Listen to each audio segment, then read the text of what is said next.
Voulez-vous prendre Joël comme mari légitime? Oui, je le veux. J'ai répondu avec joie. Nous avons échangé les vœux de mariage.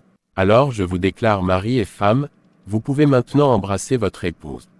Mon Dieu, c'est le jour que j'attendais, dire que je suis heureuse est un euphémisme, je suis ravie. Joël est l'homme de mes rêves, je me souviens avoir prié Dieu. Et lui dire que j'avais besoin d'un mari grand, au moins énorme, et attentionné. Ce n'était pas de trop, parce que c'est devenu réalité. Joël a tout ce que je veux chez un homme. Je l'aime tellement que je peux tuer pour lui-même. Le mariage est terminé, et maintenant nous partons pour notre lune de miel. Je veux juste m'allonger à côté de mon mari et me réveillant à côté de lui. J'ai commencé à planifier cette lune de miel, il y a longtemps. Je prie pour que cela se passe comme nous l'avons prévu. Mon Dieu, cet endroit est glorieux.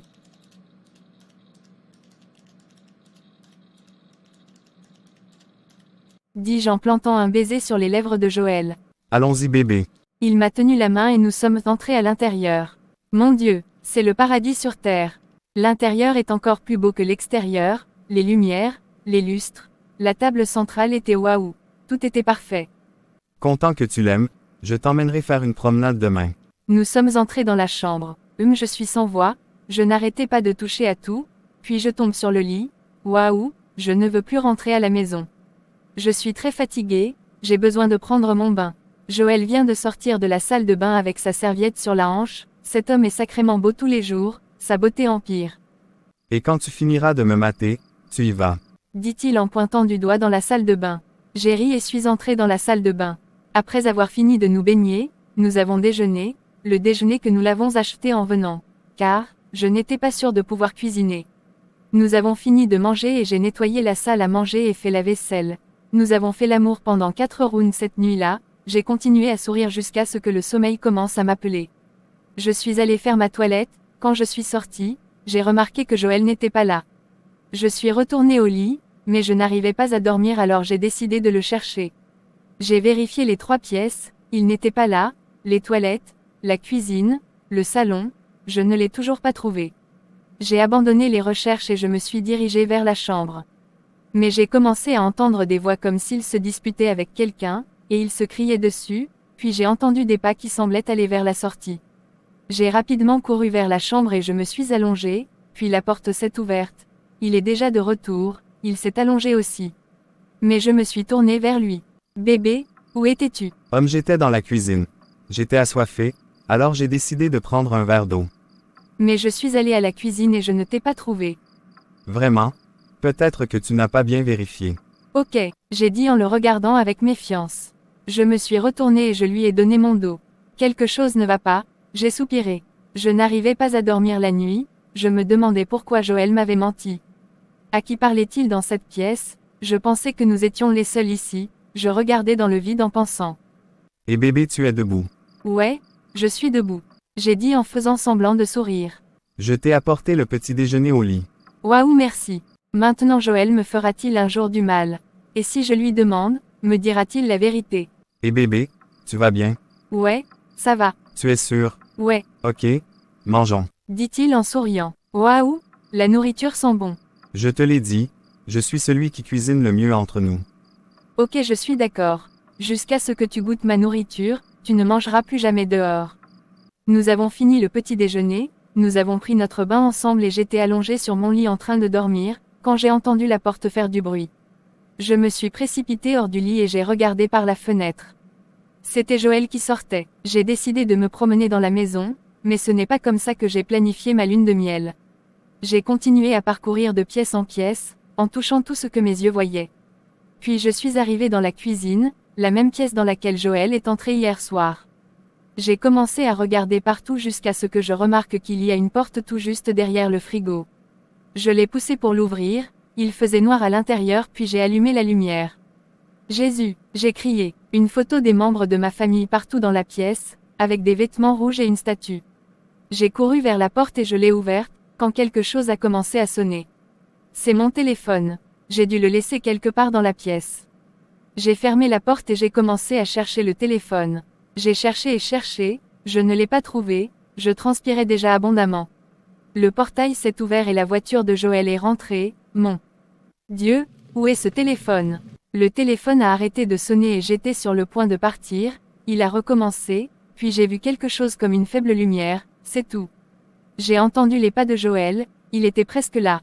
Que faire? Mes yeux sont immédiatement tombés sur le téléphone, et je l'ai éteint, je l'ai mis dans mon soutien-gorge. Je me suis vite enfui. Salut bébé, pourquoi ton visage est-il comme... Ça ce n'est pas. Je ne me sens pas bien, dis-je en bégayant, mon Dieu, ma voix me fait défaut. Il me regardait attentivement. Je pense que c'est de la fièvre. Ok. Laisse-moi t'emmener à l'hôpital. Non, je vais bien. J'ai répondu rapidement. Pourquoi? Mais tu as dit que tu n'allais pas bien. Dit-il avec un air inquiet. Non, je n'aime pas spécialement l'odeur des hôpitaux. Ok. Si tu le dis, allons-y. Dit-il en me tenant la main. J'ai seulement hoché la tête. Joël m'a emmené dans notre chambre, et il m'a dit de m'allonger. Ce que j'ai fait était volontiers. J'avais peur de lui, mais j'ai fait de mon mieux pour le cacher. Je me suis allongée et je regardais dans le vide. Bébé, puisque tu as dit que tu n'irais pas à l'hôpital, je vais juste t'acheter des médicaments. Dit-il en m'embrassant sur les lèvres et il est parti. J'ai immédiatement sauté du lit et vérifié s'il était parti, j'ai sorti le téléphone de mon soutien-gorge, et je l'ai allumé. Arrêt de batterie faible, et j'ai jeté le téléphone sur le lit. J'ai cherché mon chargeur et je l'ai mis en charge, puis je me suis assis en pleurant. Ma lune de miel est censée être douce mais elle devient un cauchemar. La porte s'est grandement ouverte. Qui est-ce? J'ai demandé en sautant de mon lit, alors que je me dirigeais vers la porte. J'étais sur le point de la toucher mais elle s'est verrouillée toute seule. J'ai couru en arrière, un vent fort s'est mis à souffler et les choses ont commencé par tomber. Jai criait, je me suis retournée et j'ai vu l'ombre de quelqu'un, je tremblais. Joël, où es-tu? Je sanglote doucement tout en remontant sur le lit. J'ai baissé les yeux et j'ai vu un serpent. Comment un serpent est-il entré ici? Le serpent rampait à mes côtés en sifflant. Je pensais à un moyen de m'échapper et boum. Panne de courant. Bon sang, panne de courant. J'avais très peur, je ne vais pas mourir comme ça, je n'arrêtais pas de marmonner. Puis mon téléphone a commencé à sonner, la faible lumière m'a aidé, j'ai pu voir la position du serpent. J'ai pris mon téléphone, j'ai sauté du lit, je suis mise à courir mais je suis tombée en courant. Aussitôt le courant a été rétabli, je me suis relevée et je me suis assise sur le canapé tout en frissonnant. Je n'entendais qu'une seule chose, le cliquetis des cuillères et de l'assiette. Je me suis remise à pleurer, cette fois je n'ai pas pris la peine de me lever, j'étais juste collée à ma chaise. Le cliquetis des cuillères et des assiettes devenait de plus en plus fort, et j'avais plus peur. Puis quelque chose est tombé, et j'ai su que ça s'était cassé. Ce devait être une assiette en céramique. Je frissonnais et j'ai continué à pleurer comme un bébé. Puis j'ai vu quelque chose comme une ombre, l'ombre se promenait. D'après la façon dont je la voyais, elle soufflait et elle était visible sur le mur. Et bébé, je suis de retour. J'ai juste couru vers lui en le serrant fort. Je l'étouffais mais je m'en fichais. Joël m'a emmené dans notre chambre mais je continuais toujours de trembler. Bébé, que s'est-il passé? A demandé Joël en s'approchant de moi. Je me sens mal, je veux rentrer chez moi. Pourquoi? Tu n'es pas à l'aise avec moi. A-t-il demandé. Nous avons à peine passé 3 jours. Alors qu'est-ce que font les photos des membres de ma famille dans ta chambre? Tu es allé dans cette pièce, Claudia.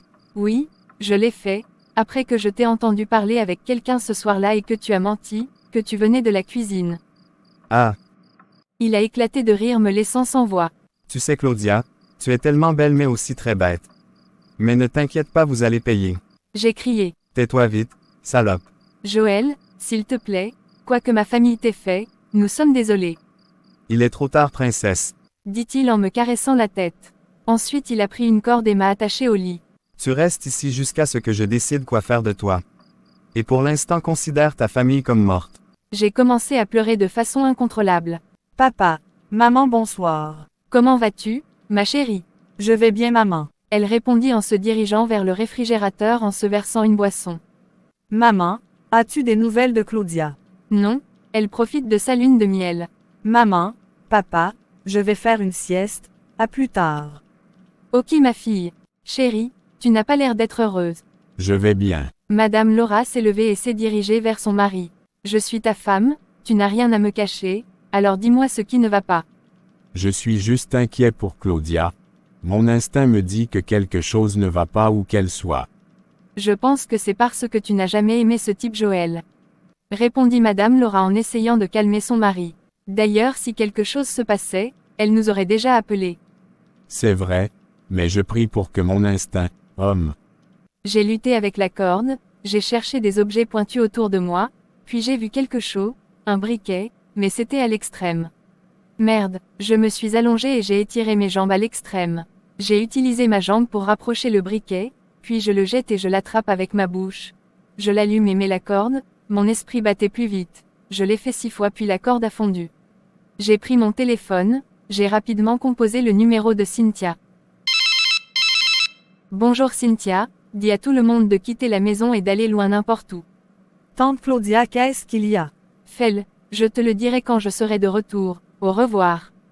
J'ai pris mon téléphone et je l'ai mis dans mon soutien-gorge, et j'ai couru vers la porte de la chambre puis je l'ai ouvert. Je suis sortie en courant dans la maison et j'ai ouvert la porte principale mais elle était verrouillée. J'ai couru vers la cuisine, elle était également verrouillée. J'ai vérifié la fenêtre mais elle était verrouillée, puis j'ai entendu la porte s'ouvrir, il est de retour. J'ai scanné la maison à la recherche d'une cachette, c'est peut-être comme ça que je vais mourir, ai-je marmonné. Bébé, je suis à la maison. Dieu, comment je finis avec cet homme? J'ai couru vers le placard de la cuisine, et je suis rentré à l'intérieur, faisant tomber des assiettes et des casseroles sur le sol. Claudia sort tout de suite, parce que si je te trouve, tu es morte Claudia. Claudia sort maintenant, Claudia. J'ai utilisé mes mains pour couvrir ma bouche. Il a crié cette fois-ci il est entré dans la cuisine, me tournant le dos. Je sais que tu es quelque part ici. Il s'est approché de moi, je pouvais voir sa jambe, j'ai tenu ma bouche plus fermement cette fois-ci. Boum, mon téléphone a commencé à sonner, il s'est penché et m'a sorti. Je t'ai dit que j'allais te retrouver. Puis il m'a tiré les cheveux en me traînant jusqu'à sa chambre. Cynthia a crié en courant en bas. Qu'est-ce qu'il y a? Claudia a appelé. C'est pour ça que tu cours comme s'il y avait du feu sur la montagne. Maman, attends, elle a crié. Sérieusement Cynthia, je ne te comprends pas, qu'est-ce qui se passe? Guillemets double. Claudia a appelé et elle a dit que nous devrions faire nos valises et partir maintenant. Et pourquoi a-t-elle dire ça? Papa, elle avait l'air de dire que nous allions bientôt mourir si nous ne lui obéissons pas et elle avait peur quand elle a appelé. Je ne pars pas sans ma fille. Papa, Claudia a dit qu'on devrait partir, s'il te plaît. Chérie s'il te plaît, allons-y, puisque Claudia insiste pour qu'on y aille s'il te plaît. Ok, prépare tes affaires, et allons-y. Pas si vite la belle famille. Surpris? Joël est bien, nous sommes toujours en lune de miel. Je suis venu ici pour quelque chose d'important. Et qu'est-ce que c'est? Pour vous tuer tout. Ils ont tous crié. Ferme vos gueules. Il a sorti une corde et les a tous attachés. Je reviendrai. Dieu, s'il te plaît, sauve ma famille. J'ai prié en silence. Bébé, je suis à la maison. J'ai frémi à sa voix, il a ouvert la porte. Oh bébé tu m'as manqué. Je suppose que tu dois avoir faim. Je reviendrai avec ta nourriture. Pourquoi as-tu fait ça? Je lui ai demandé en l'arrêtant dans son élan. Que veux-tu dire? Pourquoi es-tu déterminé à détruire ma vie et celle de ma famille? Je t'aime Joël de tout mon cœur, est-ce ce que je reçois en guise de récompense de t'avoir aimé?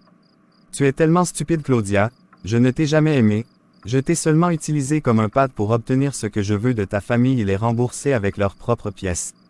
Tu es un salaud Joël. Comment oses-tu? M'a donné une bonne gifle. N'essaye plus jamais d'élever la voix sur moi. Je le ferai Joël, encore et encore, espèce de bête sous forme humaine. J'ai crié sans savoir d'où venait le courage. Il m'a tenu par le cou et m'a pressé contre le mur en m'étouffant, il m'a poussé et j'ai utilisé ma tête pour frapper le carrelage, j'ai crié de douleur. C'est ce que tu obtiens en me désobéissant. Qu'est-ce que je t'ai fait Joël? Dis-moi quelle est mon offense et je promets de la rectifier, mais s'il te plaît, épargne ma vie. Eh bien, non seulement ta vie mais aussi ta famille, je suis sûr qu'elle pleure à chaudes larmes, parce que quand j'en aurai fini avec vous tous, vous allez me supplier de vous tuer. Je l'ai regardé avec horreur. Je reviendrai bébé. Depuis toujours Joël ne m'inspirait pas confiance. Son visage me disait quelque chose le jour où Claudia l'a ramené à la maison. Mais personne ne le sait. Et j'étais heureux qu'il n'en parle pas. J'ai essayé d'empêcher Claudia de ne pas l'épouser, mais elle a insisté, eh bien, je n'ai jamais voulu ressembler à un mauvais père. Alors j'ai respecté son souhait. Le père de Joël est mon rival, nous dirigeons différentes entreprises mais avec pratiquement les mêmes produits. Il était mon concurrent numéro 1. Son entreprise prospère même plus que le mien. J'étais jeune, Je ne savais pas ce que je faisais mais j'ai tué le père de Joël ainsi que sa famille, mais on m'a dit qu'un de ses enfants s'était enfui. Mais je n'ai pas pris la peine de le chercher, maintenant il est de retour pour se venger. C'est moi qui suis à blâmer ici, j'ai tué son père. J'ai pris sa richesse, c'est pourquoi je suis devenu plus riche, et maintenant son fils est de retour pour se venger et ma famille doit payer pour mes péchés. Suis-moi. Joël, tu me fais mal.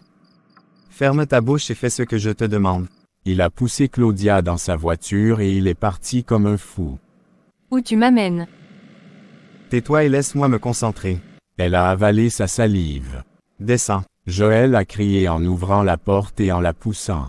Il est entré avec Claudia. Maman, papa et Cynthia, je suis désolée. Papa, j'aurais dû t'écouter.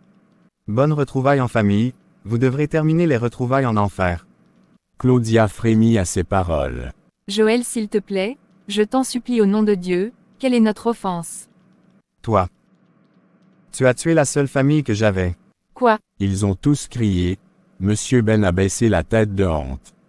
Vous m'avez rendu orphelin au début de ma vie alors que j'avais besoin de protection et de conseils. Et vous avez pris les biens de mon père en me laissant sans rien. Dites-moi la raison pour laquelle je ne devrais pas vous tuer. Il y a 2 ans, je devais enquêter sur la mort de mon père, et on m'a dit que ce n'était pas une mort naturelle, puis j'ai découvert que tu les as tués. Claudia a été utilisée dans mon appartement parce qu'elle a un cœur tendre, c'est pourquoi je l'ai ici pour me venger. Je suis désolé. Étais-tu désolé, quand ma famille t'a supplié d'épargner leur vie? Silence. Réponds-moi, alors dis-moi pourquoi je ne devrais pas te faire éclater le cerveau. Tu es mon fils. Qui? Toi. Je vous demande pardon. En laissant tomber son arme. J'ai trompé mon mari en sortant avec ton père. Nous avons eu des relations sexuelles sans protection. Quelques semaines plus tard, j'ai découvert que j'étais enceinte. Quand je t'ai dit que j'avais voyagé, je suis allée pour rester jusqu'à sa naissance. Et je suis rentrée à la maison. Tu étais tellement occupé que tu ne te souciais pas de ma présence. Je le savais. Voilà la raison pour laquelle j'ai fait ce que j'ai fait. Évidemment ton père était mon concurrent direct. Mais ce n'était pas une raison pour tuer toute sa famille. J'ai découvert que ton père a eu l'audace de coucher avec ma femme. Joël était engourdi, il est tombé sur le canapé en sanglotant. Papa et toi vous m'aviez permis de l'épouser. Je suis désolée, je le voulais mais j'ai vu que tu étais heureux avec lui, je voulais que tu vives une vie heureuse. Tu appelles ça une vie heureuse, sachant très bien que je couche avec mon demi-frère. Maman, je n'arrive pas à croire que tu puisses me faire ça. Je suis désolée. Pourquoi ne me l'as-tu pas dit? Joël a demandé, qu'il pleurait même. Je voulais attendre le bon moment. Et tu penses que c'est le bon moment, hein? Je suis désolée. Supplia, Madame Laura en pleurant très fort, elle pouvait à peine respirer. Cynthia regardait en silence le déroulement du drame. Joël était bouche bée, il n'arrivait même plus à réfléchir. Il ne savait pas quoi faire. Il se leva en prenant son arme et la pointa sur eux tous tout en se demandant ce qu'il allait faire. Si c'était vous, qu'allez-vous faire?